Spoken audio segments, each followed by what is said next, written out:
Bayangkan kamu berada ribuan kilometer dari rumah. Kamu memakai seragam yang kamu banggakan. Tapi orang-orang di sekitarmu tertawa dan mengatakan kamu lemah. Mereka bilang negara kamu kecil dan tidak bisa apa-apa. Apa yang akan kamu lakukan? Hari ini kita akan mendengar kisah nyata seorang prajurit Angkatan Laut Indonesia yang membuktikan bahwa semangat dan keberanian tidak bisa diukur dari besar kecilnya negara. Tapi apakah dia bisa menghadapi tantangan yang hampir mustahil dilakukan? Letnan Rizky adalah seorang penyelam tempur dari pasukan katak TNI Angkatan Laut. Dia sudah berlatih selama bertahun-tahun di perairan Indonesia. Setiap hari dia berlatih menyelam dalam, berenang jauh, dan bertahan hidup di laut. Rizky sangat bangga dengan seragamnya. Dia selalu ingat kata-kata ayahnya yang juga seorang tentara. Seragam ini bukan hanya pakaian, tapi simbol kehormatan bangsa. Bulan itu, Rizky mendapat tugas khusus. Dia harus pergi ke Amerika untuk mengikuti latihan bersama. Ini adalah kesempatan besar untuk belajar hal baru dan menunjukkan kemampuan Indonesia. Rizky sangat senang dan bangga dipilih. Dia membereskan semua barangnya dengan hati-hati. Tapi dia tidak tahu bahwa perjalanan ini akan mengubah hidupnya. Apa yang akan terjadi ketika dia tiba di sana? Pesawat mendarat di San Diego setelah perjalanan panjang. Rizky turun dengan membawa tas besar berisi peralatan selam. Udara Amerika terasa berbeda. Semuanya tampak besar dan mewah.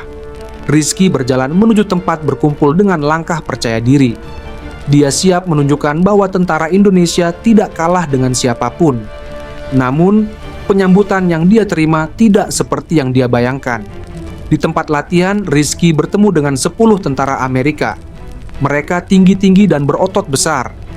Ketika Rizky memperkenalkan diri, suasana berubah aneh. Satu tentara Amerika bernama Jake melihat Rizky dari atas sampai bawah. "Oh, dari Indonesia ya?" kata Jake dengan nada meremehkan. "Negara kecil di Asia itu?" Tentara lain mulai berbisik dan tertawa kecil. "Apa Indonesia punya laut yang cukup besar untuk latihan?" tanya seorang tentara gemuk bernama Mike. "Atau kalian cuma latihan di kolam renang?" Mereka semua tertawa keras. Rizky merasakan wajahnya panas. Tapi dia ingat pesan komandannya. Jangan mudah terpancing emosi. Tunjukkan dengan perbuatan, bukan kata-kata. Hari demi hari, ejekan terus berlanjut. Ketika makan, mereka duduk jauh dari Rizky. Ketika briefing, mereka berbicara seolah-olah Rizky tidak ada. "Indonesia kan cuma negara berkembang," bisik Jake kepada temannya dengan suara cukup keras agar Rizky mendengar. "Mana mungkin tentaranya bagus seperti kita." Rizky mencoba tetap sabar. Dia fokus pada latihan dan selalu memberikan yang terbaik.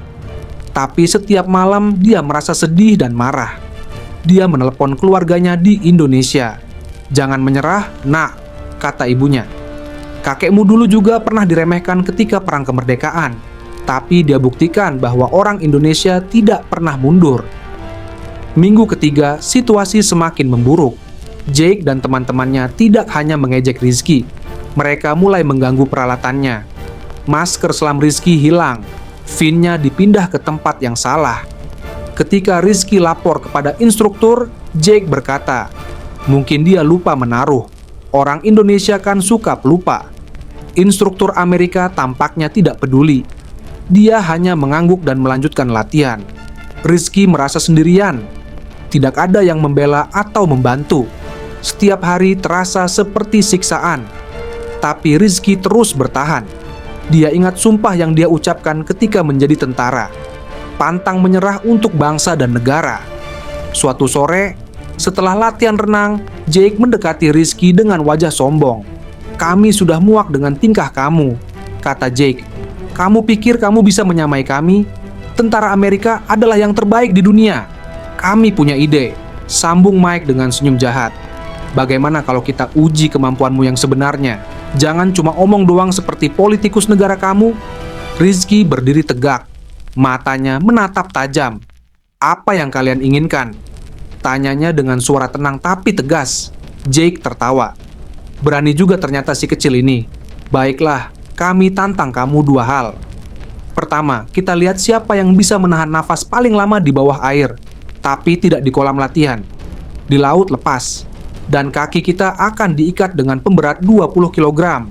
Mike menambahkan, kedua, berenang melintasi teluk yang penuh hiu, tanpa pelindung, cuma dengan baju renang. Semua tentara Amerika tertawa. Mereka yakin Rizky akan ketakutan dan menyerah. Tapi mereka tidak tahu siapa sebenarnya Rizky. Apa yang akan dia lakukan menghadapi tantangan yang hampir mustahil ini. Rizky terdiam sejenak. Dia ingat semua latihan keras di Indonesia.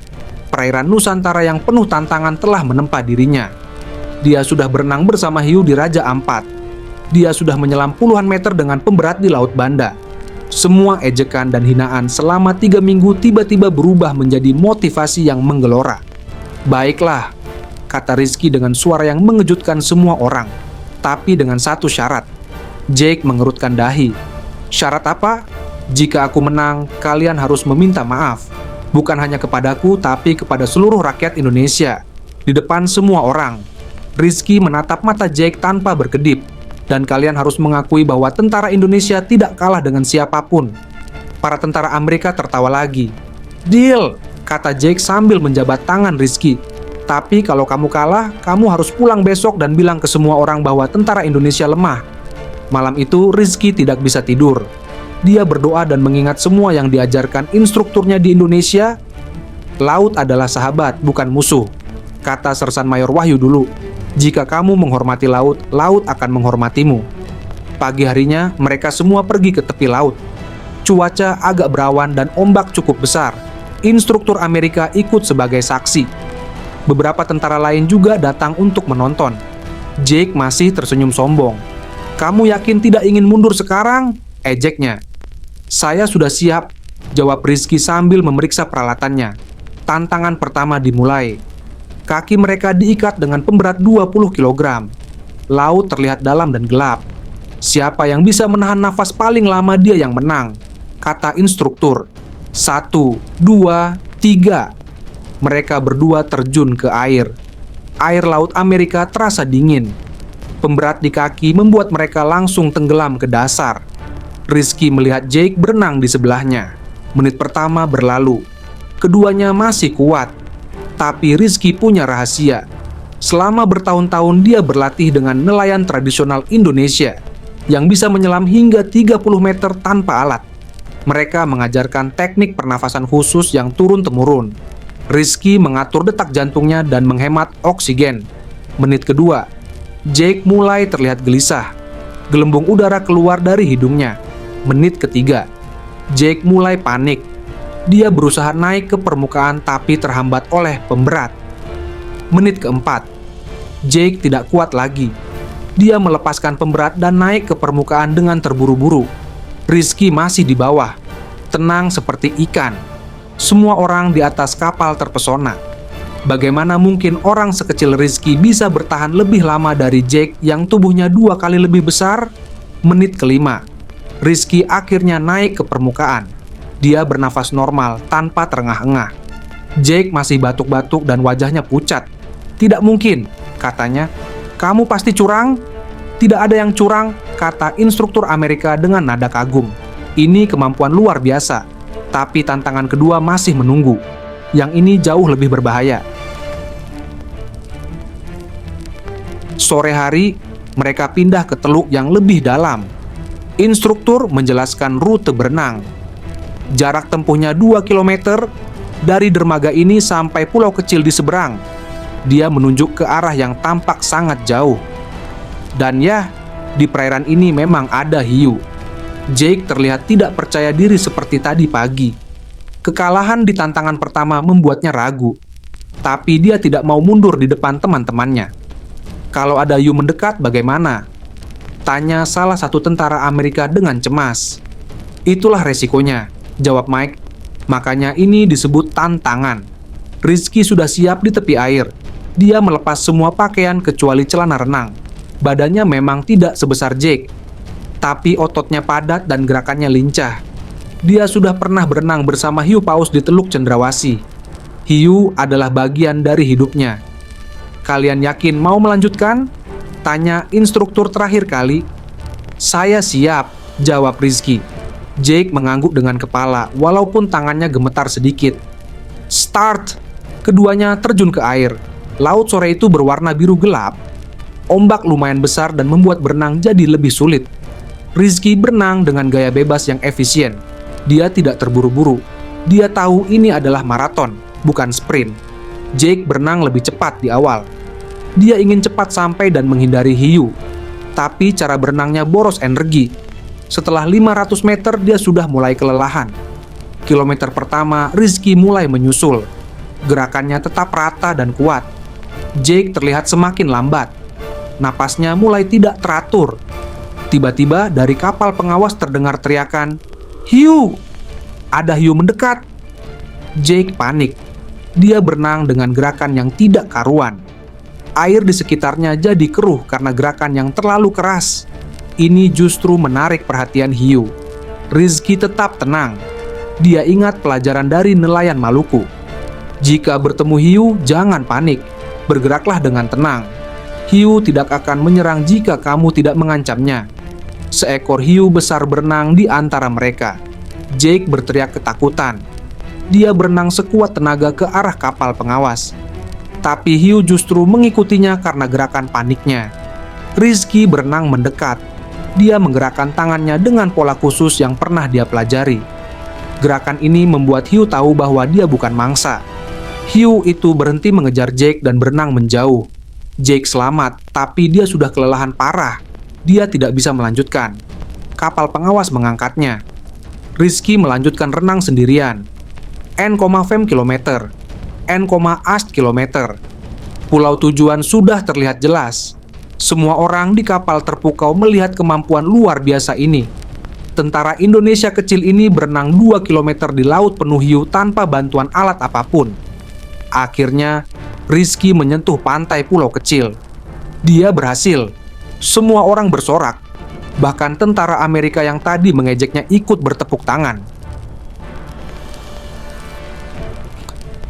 Keesokan harinya, sesuai janji, Jake dan semua tentaranya berkumpul di lapangan utama. Banyak tentara Amerika lain yang ikut menonton. Jake berdiri di depan dengan wajah malu. "Saya minta maaf," kata Jake dengan suara yang hampir tidak terdengar. "Lebih keras," teriak Mike. "Saya minta maaf kepada Letnan Rizky dan seluruh rakyat Indonesia." Jake mengulangi dengan suara keras. "Saya salah telah meremehkan kemampuan tentara Indonesia. Mereka adalah prajurit yang hebat dan berani." Satu persatu, semua tentara Amerika yang terlibat ikut meminta maaf. Mereka mengakui bahwa mereka salah besar meremehkan Indonesia. Instruktur Amerika mendekati Rizky. "Saya sangat terkesan," katanya. "Kemampuan seperti ini jarang saya lihat. Indonesia patut bangga punya tentara seperti kamu." Rizky tersenyum. "Terima kasih, Sir. Tapi saya hanya satu dari ribuan tentara Indonesia yang siap mempertaruhkan nyawa untuk bangsa." Berita tentang kehebatan Rizky menyebar ke seluruh pangkalan. Tentara-tentara Amerika mulai menghormati dan ingin belajar dari teknik-teknik Indonesia. Yang tadinya meremehkan, sekarang ingin berteman. Minggu terakhir latihan, suasana berubah 180 derajat. Jake bahkan menjadi teman baik Rizky. "Ajari saya teknik menyelam Indonesia," pintanya. "Saya ingin belajar dari yang terbaik." Ketika waktunya pulang, banyak tentara Amerika yang pamit dengan hormat. Mereka memberikan cindera mata dan berjanji akan berkunjung ke Indonesia suatu hari nanti. Di pesawat pulang, Rizky memegang medali penghargaan yang diberikan Komandan Amerika. Tapi yang paling membanggakan baginya adalah pesan yang dikirim Presiden Indonesia. "Terima kasih telah mengharumkan nama bangsa. Kamu adalah kebanggaan Indonesia." Setibanya di Jakarta, Rizky disambut hangat oleh keluarga dan rekan-rekannya. Media meliput kisah heroiknya. Tapi Rizky tetap rendah hati. "Saya tidak hebat," katanya kepada teman-temannya. "Saya hanya menggunakan ilmu yang diajarkan para pendahulu. Mereka yang hebat adalah nenek moyang kita yang sudah menguasai Laut Nusantara sejak berabad-abad lalu." Kisah Letnan Rizky menginspirasi banyak pemuda Indonesia untuk bergabung dengan TNI. Pendaftaran Akademi Angkatan Laut meningkat drastis bulan itu. Sampai sekarang, nama Rizky masih dikenang di Amerika. Setiap tahun, pangkalan tempat dia berlatih mengadakan Rizky Challenge untuk menguji kemampuan menahan nafas dan berenang jarak jauh. Tidak ada yang bisa memecahkan rekornya. Dan Jake dia akhirnya datang ke Indonesia seperti janjinya. Dia belajar teknik selam tradisional di Raja Ampat selama sebulan. Ketika pulang, dia berkata, "Indonesia adalah guru terbaik untuk kehidupan di laut. Saya malu pernah meremehkan negara yang luar biasa ini." Inilah bukti bahwa kebesaran bangsa tidak diukur dari luas wilayah atau jumlah senjata, tapi dari semangat, keberanian, dan kearifan yang dimiliki rakyatnya. Indonesia mungkin tidak punya tentara terbanyak di dunia, tapi kita punya sesuatu yang lebih berharga, jiwa yang tidak pernah menyerah dan tekad untuk selalu membanggakan tanah air. Setiap kali bendera merah putih berkibar, ingatlah bahwa ada ribuan rizki lainnya yang siap mempertaruhkan segalanya demi kehormatan bangsa. Mereka adalah pahlawan tanpa tanda jasa yang menjaga kedaulatan Indonesia di darat, laut, dan udara. Dan kepada siapapun yang berani meremehkan Indonesia, ingatlah kisah ini. Jangan pernah menilai buku dari sampulnya. Karena di balik tubuh kecil seorang prajurit Indonesia tersimpan semangat sebesar samudra dan keberanian setinggi langit.